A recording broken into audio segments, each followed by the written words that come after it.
When the Second World War erupted across Europe in 1939, few could have predicted how a single American airplane design would come to influence both sides of the conflict, even those who were never meant to possess it. The Boeing B-17 Flying Fortress, a machine built for the United States Army Air Forces, was engineered specifically to endure long flights, absorb heavy damage, and carry large bomb loads into enemy territory. Its creators designed it to break German industrial capacity, not to aid it. Yet, through a strange twist of wartime circumstance, several intact or repairable B-17s fell into German hands, and the Luftwaffe, recognizing their value, secretly integrated them into their own intelligence efforts. In the early months of 1943, after the disastrous American raids over Bremen and Schweinfurt, the Luftwaffe managed to capture their first nearly intact flying fortress. The plane, forced to land after sustaining engine damage, touched down in occupied France. The crew had evacuated, believing the aircraft would burn, but the fire never grew. When German engineers arrived, they were stunned. The exterior bristled with gun positions, each designed to defend the bomber from all directions. The Germans had studied photographs, had read intelligence reports, but to stand next to the massive aircraft in person was an entirely different experience. They had seized something extraordinary, not merely a trophy, but a technological treasure. Within days, the Luftwaffe transported the aircraft, now designated DL+XC, to the secret testing center at Rechlin. German test pilots, initially skeptical about flying an enemy machine, soon came to admire its handling and stability. The B-17 was not a fast aircraft by Luftwaffe standards, but its charm lay in its resilience. The thick aluminum skin, the redundant control systems, the layered fuel tank protection, every detail reflected American emphasis on survivability. German technicians meticulously studied the oxygen system, the radio equipment, and the Norden bomb site, although the last had usually been destroyed by Allied crews before capture. As the months passed, the Germans captured or recovered additional damaged B-17s. Some had barely landed in fields, others had ditched near the coast and were salvaged. Each one provided more insight.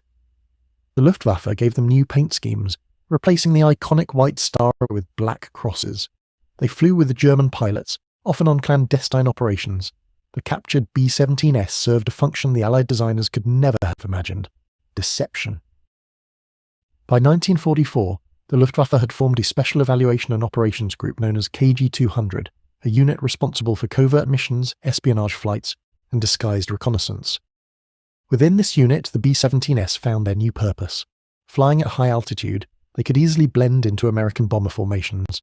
Their silhouette was identical, and their engines produced the same deep, steady hum.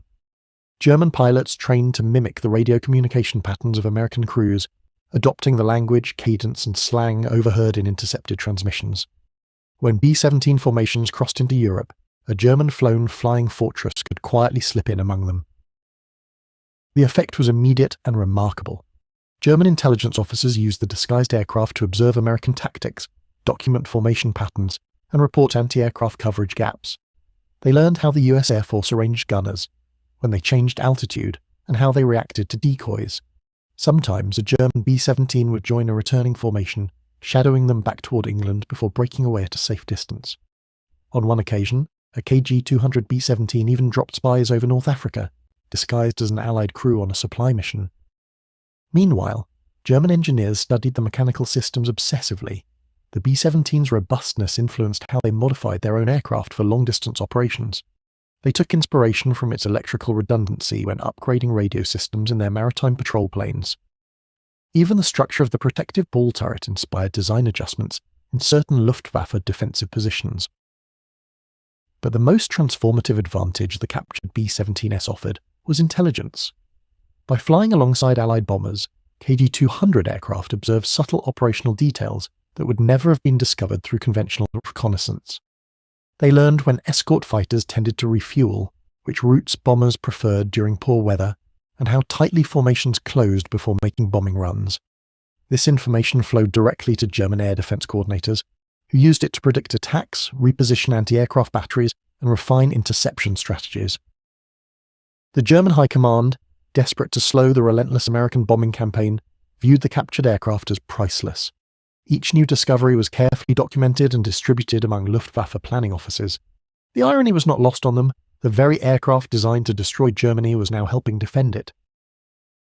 However, the operation carried enormous risks. Any mistake, an incorrect radio call, a misaligned formation position, a gunner recognizing an unusual symbol could expose the deception. KG-200 pilots trained relentlessly to minimize these risks, but tension always hung in the cockpit. Many of the missions were flown at dawn, when light conditions made identification difficult.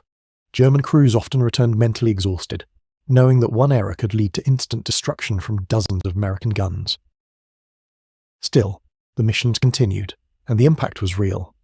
In early 1944, German air defenses successfully anticipated several major American bombing routes, reducing damage to factories and slowing production losses.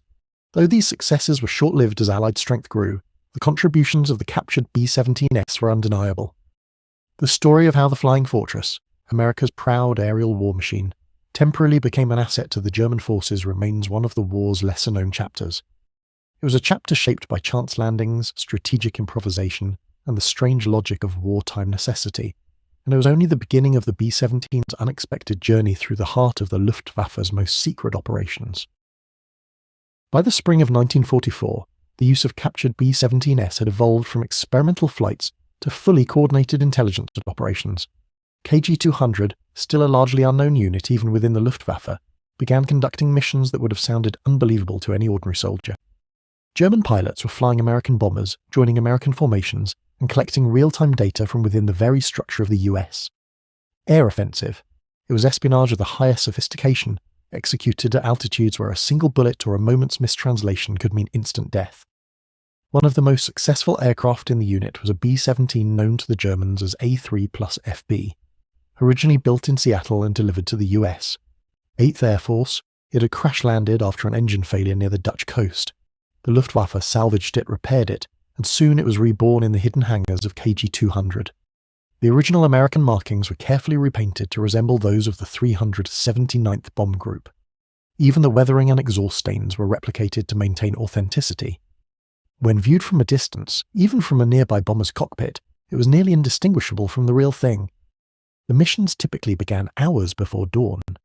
German pilots, fluent in English, and trained to imitate American slang, gathered in a dimly lit briefing room. They reviewed reconnaissance photographs, intercepted transmissions, and weather reports. But unlike American crews who were briefed on destroying factories or rail yards, the KG-200 crews had only one objective: blend in, observe, and survive. A 3+FB would take off from a remote airfield under heavy camouflage. The bomber climbed slowly, its 4 engines rumbling in the cold morning air. The German crew wore American-style flight jackets and oxygen masks, not as a disguise for close encounters, but as a psychological reinforcement. Every small detail mattered. They used American checklists, American radio codes, and American flight procedures. The deception had to be perfect. Once airborne, the crew navigated to pre-selected interception points along routes used by US bombers coming from England. The timing had to be precise. Arrive too early, and they would stand out. Too late, and the formation would have already passed. The Germans studied American flight schedules tirelessly, identifying patterns, approximate departure times from British bases, typical speeds, and rendezvous altitudes. As the sun rose, the first glint of silver aircraft would appear far on the horizon, hundreds of B-17S, arranged in tight combat boxes, escorted by long-range P-51 Mustangs.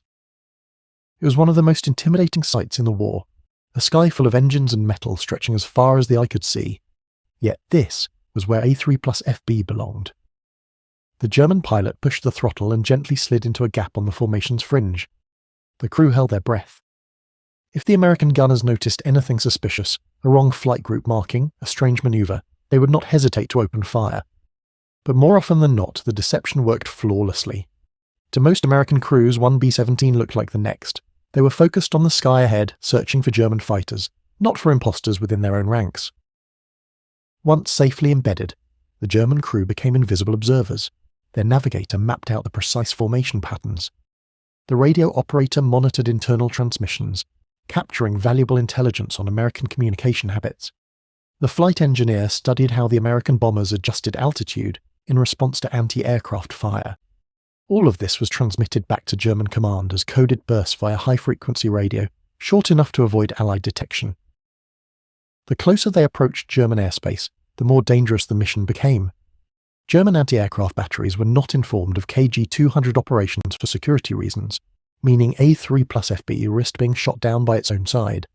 To avoid this, KG-200 coordinated limited radio windows with ground controllers, brief intervals during which they could secretly identify themselves as friendly.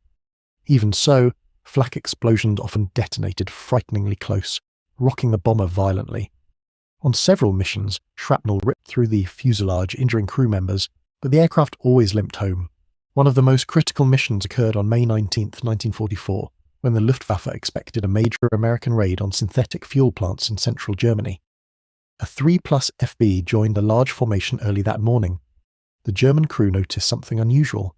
The bombers were carrying slightly lighter loads and flying at an altitude typically used for long-distance strikes. Through radio chatter, they confirmed the target region and noted the absence of certain escort groups, suggesting the Americans anticipated heavy resistance. This information proved vital. Within hours, Luftwaffe commanders repositioned fighter squadrons, deployed additional flak batteries, and adjusted their radar tracking. When the raid began, the Germans were unusually well prepared. Although they could not stop the attack entirely, the defences inflicted heavy losses and forced several bomb groups to scatter. A single bomber captured months earlier had helped reshape an entire day of the air war. But the stakes rose higher with each mission. By mid-1944, Allied escorts had become far more aggressive. P-51 pilots frequently performed close checks on straggling B-17s, flying within meters to verify group markings. On one mission, a Mustang approached A3+FB so closely that the German pilot could see the American's face through the canopy. For a terrifying moment, the crew believed they had been exposed. The fighter circled once, twice, then peeled off, apparently satisfied. The German radio operator later confessed he felt his heart stop during those tense seconds. Despite the success of these operations, the risks were beginning to outweigh the rewards. KG-200 crews were increasingly exhausted. Allied formations were larger, escorts more vigilant, and the Luftwaffe less capable of protecting its clandestine assets. Yet, the B-17 missions continued because the intelligence they provided still mattered. Each flight revealed something new, a shift in bombing strategy, a change in altitude preference, or a new pattern in radio discipline. By late summer, a 3+FB and the other captured B-17S had become minor legends within the unit. Crews spoke of them with a strange mixture of pride and dread. They were, after all, flying deep into enemy formations without the enemy even knowing it. Every return to base felt miraculous. Every mission carried the weight of 1,000 dangerous possibilities. But the growing power of the Allied air campaign hinted that this extraordinary chapter would not last forever. By the autumn of 1944, the skies over Europe had transformed into a battleground the likes of which the world had never seen. Thousands of Allied bombers crossed the continent almost daily, escorted by waves of fighter aircraft that stretched from horizon to horizon. The Luftwaffe, once feared for its daring strikes and technological innovation, now found itself struggling to survive under the relentless pressure. Fuel shortages, pilot losses, and collapsing industry all contributed to Germany's desperate situation. And within this chaos, the story of the captured B-17er, those strange, accidental allies of the Luftwaffe, began to approach its final chapter. The aircraft known as A3+FB, the most experienced of KG-200's flying fortresses, showed visible scars from its many missions. Patches covered bullet holes, aluminum sheets repaired flak damage, and one engine, though functional, vibrated slightly from a past impact. Still, the German mechanics treated the bomber with a kind of reluctant respect. It was an enemy creation, yet it had saved their own lives numerous times. It had flown through storms of shrapnel, evaded interception, and returned from missions that no German-built aircraft could have endured. In September 1944, KG-200 received intelligence suggesting that the Allies were preparing one of the heaviest bombing waves yet, an effort aimed at crippling what remained of Germany's synthetic fuel production. For the Luftwaffe, which relied heavily on these plants, the threat was existential. Without fuel, even the few aircraft still operational would be grounded permanently. The High Command requested immediate reconnaissance from within the bomber streams, and once again the responsibility fell to A3+FB. As the crew assembled in the briefing room, the atmosphere felt different. There was a sense of unease, a silent understanding that the war had shifted decisively. The faces around the table were pale with exhaustion, their movements slow. The navigator, Oberleutnant Kruger, unfolded maps that had been used dozens of times, but now seemed almost outdated. American strategies were changing too quickly for the Luftwaffe to maintain pace. Their objective remained simple, yet increasingly dangerous: join an Allied formation, gather intelligence, and survive long enough to return. Before dawn, a 3+FB taxied onto the runway, its engines coughing in the cold air. The crew took their positions, each motion familiar but weighted with tension. The pilot, Hauptmann Weiss, adjusted his oxygen mask and gazed into the darkness ahead. He had flown more missions in the borrowed bomber than in any German aircraft, an irony he never quite overcame. As the bomber climbed, Weiss felt the vibrations of the engines, the steady hum that had become strangely comforting. At 20,000 feet, the clouds began to glow with the early light, revealing a sight both magnificent and terrifying. A vast formation of American B-17s approaching from the west, their silver fuselages catching the first rays of sunrise. Hundreds of aircraft moved together like a mechanical tide rolling across the sky. A 3+FB maneuvered delicately into the loose edge of the formation. As always, the crew held perfectly still, watching for any sign that they had been noticed. A few American pilots glanced their way, but nothing seemed unusual. The deception held. The radio operator, Feldwebel Steiner, adjusted his headset, capturing snippets of English communication. Target confirmations, altitude checks, warnings of potential headwinds. He translated and transmitted the information in coded bursts to German command. Each message was short, clinical, and crucial. As the bomber stream crossed deeper into German airspace, flak batteries opened fire. Black clouds burst around the formation. From inside the cockpit, explosions looked like dark flowers blooming in the air. A 3+FB shuddered as nearby blasts sent shockwaves through its frame. Weiss tightened his grip on the controls. The Germans had coordinated with KG-200 to avoid hitting their disguised aircraft, but the battlefield was unpredictable. Anti-aircraft crews aiming at massive formations had no reason to believe that one bomber among hundreds was friendly. A flak shell detonated so close that shrapnel streaked across the left wing, tearing a shallow groove in the aluminum. Despite the danger, the mission continued. Below, the targets grew clearer. Sprawling industrial complexes, shimmering fuel tanks, and smokestacks pumping ash into the grey sky. Through the radio chatter, Steiner heard mention of an unexpected change in approach altitude, vital information that could alter German defence responses. He quickly encoded the message and transmitted it before the window closed. But something was different this time. As the formation neared the bomb release point, the American escorts grew more vigilant. P-51 Mustangs flew patterns unusually close to the bomber boxes, scanning for stragglers or damaged aircraft. Their fuel reserves were greater now thanks to drop tanks and improved planning. They could stay with the bombers far longer than in previous months. One Mustang broke formation and drifted toward A3+FB.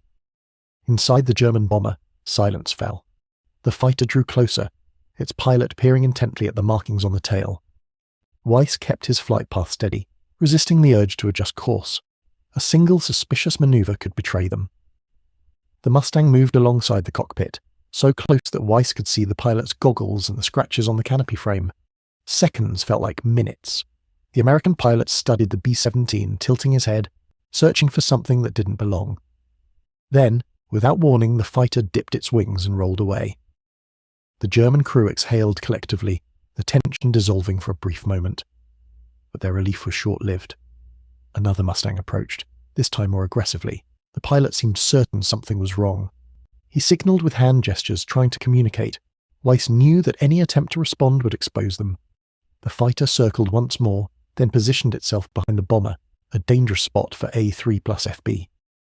Weiss made a decision. They would break away, but subtly, using the cover of the bomb release maneuver. As the American bombers began their run, adjusting altitude and slowing slightly, a 3+FB eased downward, pretending to struggle with formation alignment. For a moment, it worked. The Mustang stayed with the main formation, prioritizing escort duty. Weiss pushed the throttles, descending through scattered clouds. But this escape came at a price. They were now alone, without the protective wall of bombers, without the illusion of belonging. German flak crews, unaware of the bomber's identity, opened fire immediately.